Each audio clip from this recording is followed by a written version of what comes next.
AITA for completely ruining my boss's wedding after he tried to fire me the day before, even though I was the lead coordinator for the entire event, and my sudden departure caused the venue to fall apart, the catering to be cancelled, and his bride to have a meltdown that ended with her calling off the wedding entirely. I 29F just lived through the most insane 72 hours of my life, and I'm being called everything from a hero to a vindictive monster depending on who you ask.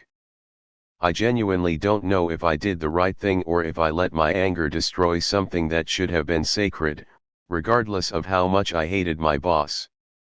Let me start from the beginning. I've worked as an event coordinator for the past 6 years. For the last 3 years, I've been employed by Prestige Events, a mid-sized event planning company owned by my boss, Richard 47M. The company handles everything from corporate events to weddings, and we have about 15 employees total. I started as a junior coordinator and worked my way up to senior coordinator, which meant I was managing the biggest, most expensive events. Richard is, well, he's the kind of boss who makes you question why you stay in your job. He's controlling, micromanaging, takes credit for everyone else's work, and has a terrible temper. He's screamed at employees in front of clients. He's made people cry during meetings. He once fired someone for accidentally ordering the wrong color napkins for an event. The turnover rate at our company is insane. I've seen at least 20 people quit or get fired in the 3 years I've been there. But here's the thing, I'm really good at my job. I've coordinated events for celebrities, Fortune 500 companies, and ultra-wealthy clients. I have relationships with the best vendors in the city: florists, caterers, venues, musicians, photographers. People request me specifically. I've brought in probably 60% of the company's revenue over the last 2 years. Richard knew this, which is probably why he kept me around despite the fact that I occasionally pushed back on his more unreasonable demands. About 8 months ago, Richard announced he was getting married. His fiancée, Jessica 32F, seemed lovely the few times I met her. She was a pediatric nurse, soft-spoken, kind. I honestly had no idea what she saw in Richard, but that wasn't my business. Richard announced that our company would be handling his wedding, and that I would be the lead coordinator. He presented it like it was an honor, but really it meant I'd be planning his entire wedding on top of my regular job, and I wouldn't see any additional compensation for it because it's a family affair and I should be grateful for the opportunity. I should have quit right then. But I didn't, because Richard dangled a promotion in front of me. He said if I did an amazing job on his wedding, which would be attended by wealthy potential clients, he'd promote me to Director of Operations with a significant raise and equity in the company. It was the carrot I'd been chasing for years. So I agreed. For 8 months, I poured everything into planning this wedding.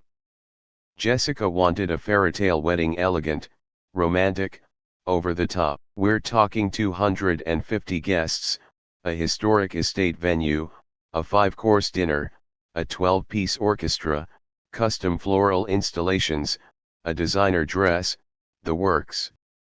The budget was $300,000. Every spare moment I had went into this wedding.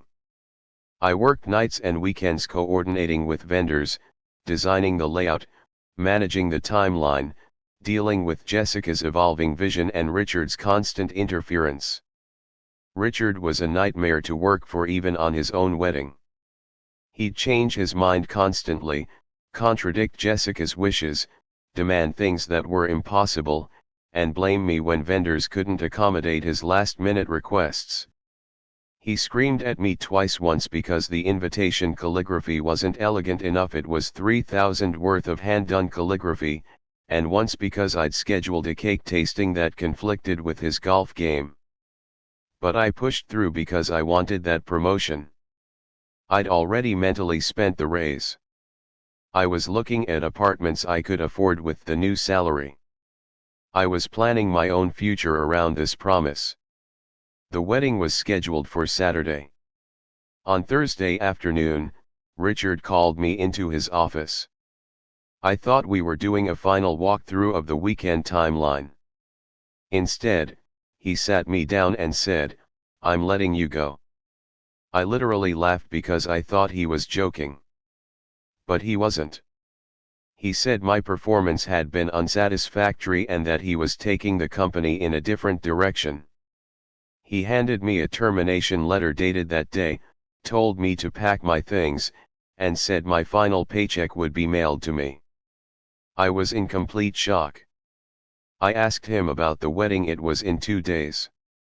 He said, "Oh, don't worry about that. You've done all the planning already. My assistant Emma can handle the day of coordination." Emma was a 23-year-old entry-level coordinator who'd been with the company for 4 months and had only worked on small corporate events.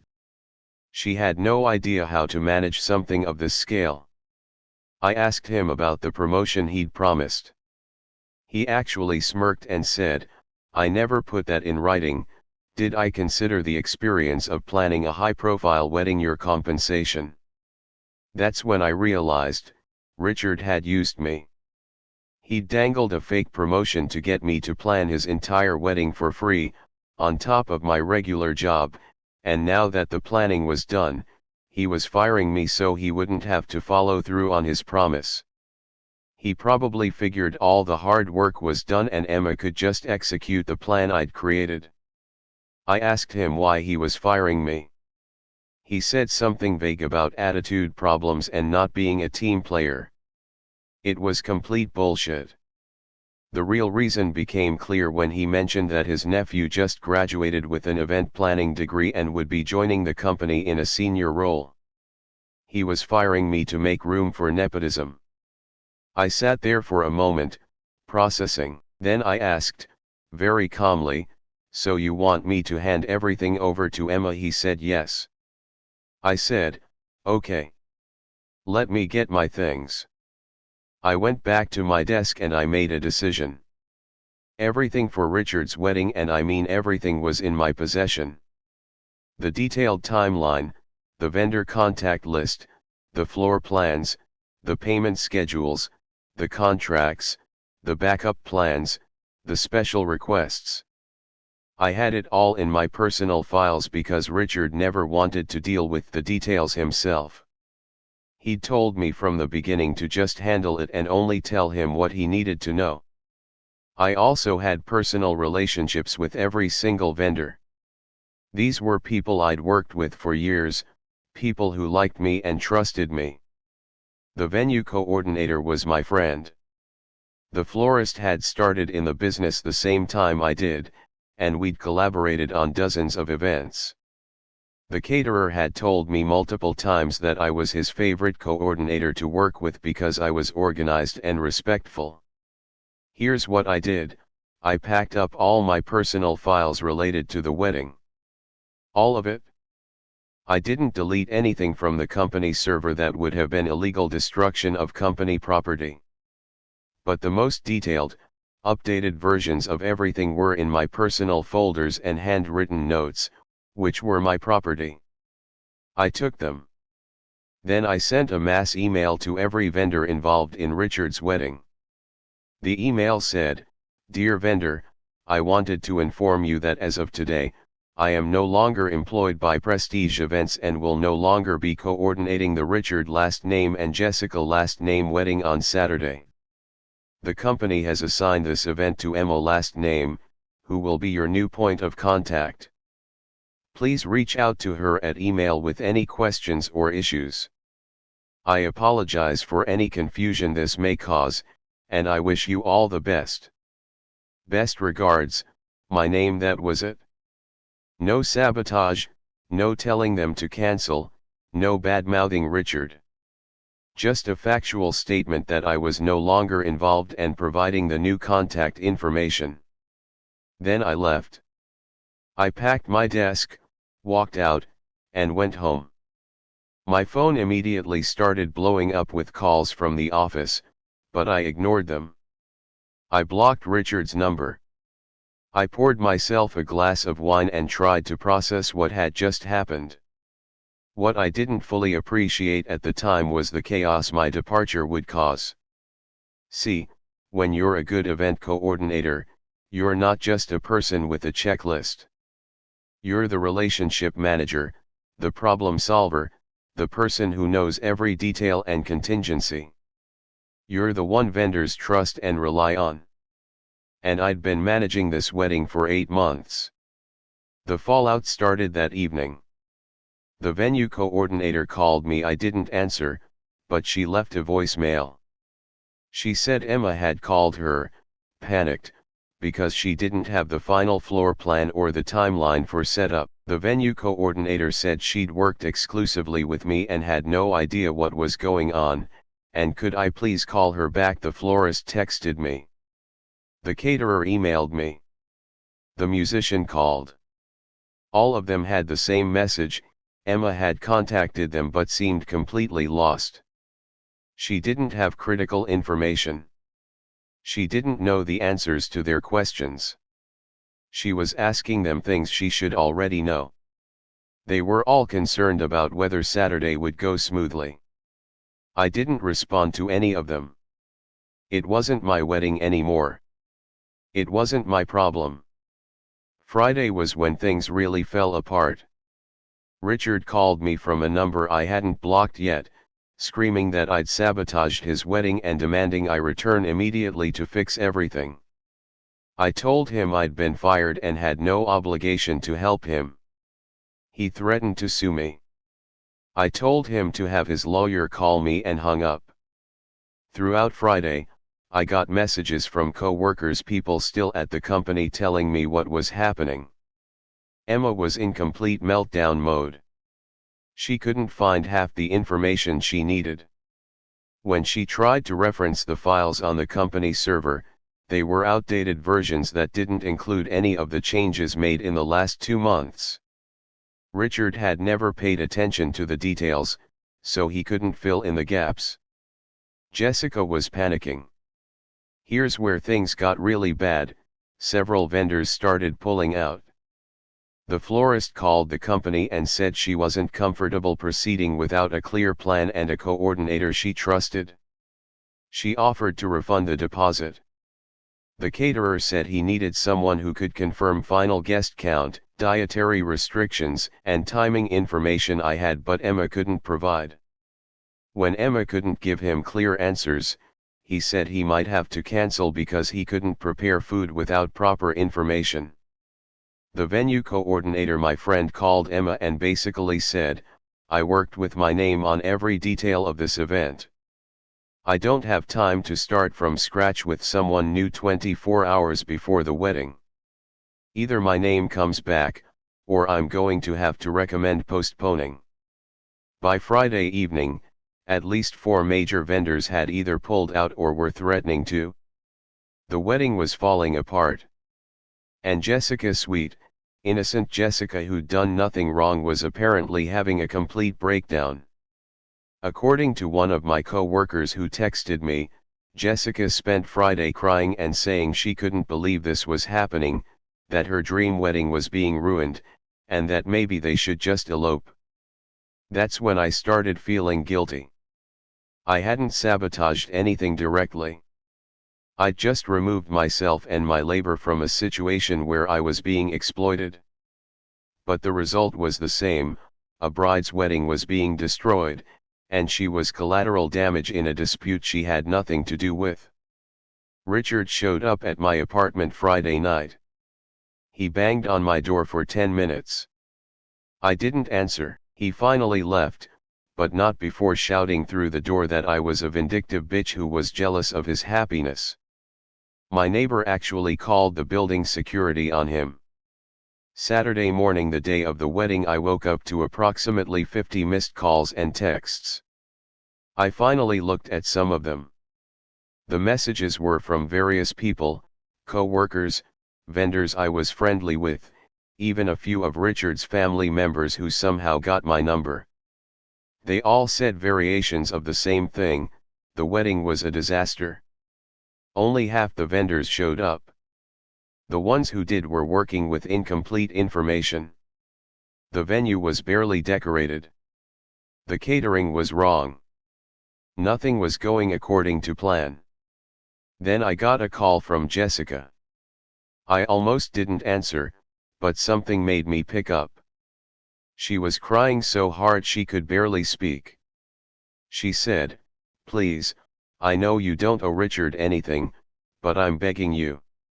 This is my wedding day. I've dreamed about this since I was a little girl. Please, please help me." I felt like I'd been punched in the stomach. Jessica didn't fire me. Jessica didn't exploit me. Jessica was a completely innocent party in all of this, and her wedding, probably the most important day of her life, was being destroyed because I'd walked away from her asshole fiancé. I told her I'd think about it and hung up. I spent 30 minutes pacing my apartment, genuinely torn. Part of me wanted to help Jessica. Part of me felt like helping would be letting Richard off the hook for what he'd done. Part of me thought that showing up would set a precedent that Richard could treat people terribly and they'd still bail him out when he needed them. In the end, I didn't go. I texted Jessica back, "I'm so sorry for what you're going through, but I can't help. Richard fired me and refused to pay me for any of the work I'd done on your wedding. If he wants my help now, he can hire me as an independent contractor at my day rate, which is $500 per hour with a 10-hour minimum. If he agrees to that in writing, I'll come." I knew Richard would never agree to that. And he didn't. Jessica texted back saying Richard said I was extorting him and that he'd rather burn the whole thing down than pay me. So I stayed home. I tried to distract myself with Netflix, but I kept thinking about what was happening at that venue. Around 4 p.m. when the ceremony was supposed to start, I got a message from one of my work friends who was there. She sent me a photo. The ceremony space was barely decorated. Maybe a quarter of the planned florals were there. The chairs were set up wrong. The arbor where they were supposed to exchange vows was plain, no floral installation, no fabric draping, nothing. She said the ceremony happened almost an hour late because they were scrambling to fix things. Guests were confused and hot. It was an outdoor ceremony and there wasn't adequate shade like I'd planned. The cocktail hour was a mess, wrong appetizers, not enough servers. The reception hall looked sad, her word, because the elaborate centerpieces and decor I'd planned weren't properly executed. Jessica apparently cried through most of the reception. Not happy tears, devastated tears. Several guests left early. The vibe was apparently tense and awkward instead of celebratory. Then, around 8 p.m., I got the message I wasn't expecting: Jessica had left. Just left her own wedding reception. Apparently, she'd had a meltdown in the bridal suite, saying she couldn't do this anymore, that this disaster of a wedding was a sign that marrying Richard was a mistake. She called her mom to pick her up and left Richard at the reception with 150 guests. The wedding imploded. Richard tried to play it off like Jessica just wasn't feeling well, but people knew something major had happened. The reception ended early. And as of Sunday morning yesterday, Jessica still hadn't come home. She's staying with her parents and not answering Richard's calls. Now I'm getting messages from everyone with opinions. Some of my former co-workers think I'm a hero. They're saying Richard finally got what he deserved, that this has been coming for years, and that I exposed his incompetence and cruelty in the most public way possible. One person said, "You didn't ruin his wedding. His own behavior ruined his wedding. You just removed yourself from being exploited." But others think I went too far. They say that yes, Richard was wrong to fire me, but ruining someone's wedding, especially when an innocent person like Jessica got hurt, was vindictive and cruel. They say I could have been the bigger person, helped with the wedding, and then gone after Richard legally afterward. One former co-worker said, "You had every right to be angry, but you let that anger hurt someone who did nothing wrong to you." My friends are split. My best friend thinks I did nothing wrong. I didn't sabotage anything, I just refused to work for free for someone who fired me. My sister thinks I should have helped Jessica regardless of my feelings about Richard, because wedding days are sacred, and now Jessica's memories of what should have been the happiest day of her life are ruined. My mom is disappointed in me. She said, "You had a chance to be kind to someone who was hurting, and you chose revenge instead." That one hurt because my mom's opinion usually matters to me. Richard has been blasting me on social media. I'm blocked, but people have sent me screenshots. He's calling me a psycho ex-employee who sabotaged his wedding because I was jealous and unstable.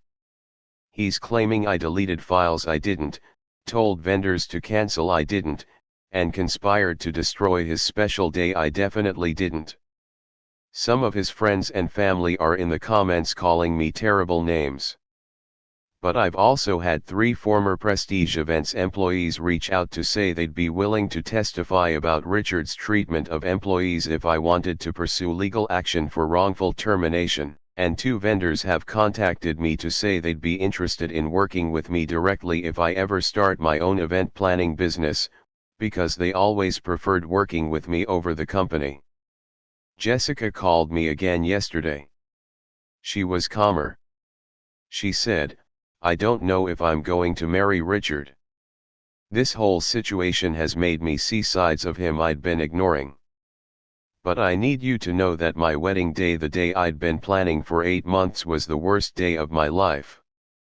And I know you didn't actively sabotage it, but you could have helped and you chose not to.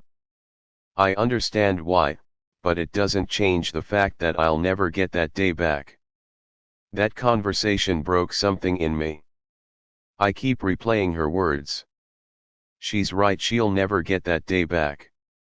Her memories of what should have been a joyful celebration are now memories of chaos, disappointment, and ultimately walking out on her own wedding.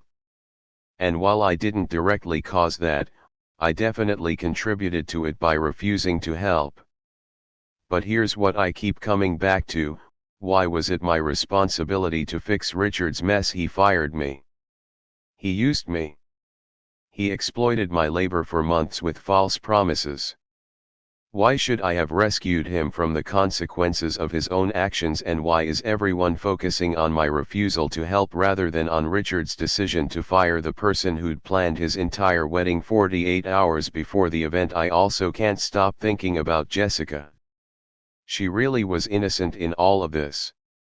She didn't know Richard had promised me a promotion he never intended to give. She didn't know he was planning to fire me. She probably didn't even know I was doing all that work for free. She was just a bride excited about her wedding, and now that's ruined forever. My former boss, Emma, Richard's assistant who he tried to put in charge, actually apologized to me. She said she told Richard from the beginning that she wasn't qualified to take over, but he insisted it would be fine. She said the whole experience was a nightmare and she's planning to quit. She said Richard has been screaming at everyone, blaming them for the wedding disaster, when everyone knows it fell apart because he fired you.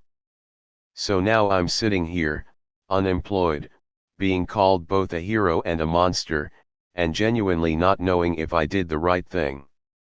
Did I have every right to walk away from a boss who exploited and fired me? Absolutely. Did I technically do anything illegal or unethical? No, I didn't sabotage, didn't delete files, didn't tell vendors to cancel. I just removed my labor and expertise from a situation where I was no longer employed. But did my actions result in a woman having the worst day of her life? Yes. Could I have prevented that by helping despite my anger at Richard? Probably. Does that make me an asshole? Reddit, I genuinely don't know. AITA for completely ruining my boss's wedding after he tried to fire me the day before. Should I have been the bigger person and helped Jessica despite what Richard did to me, or was I justified in walking away and letting the consequences of his actions play out, even if an innocent person got hurt in the process?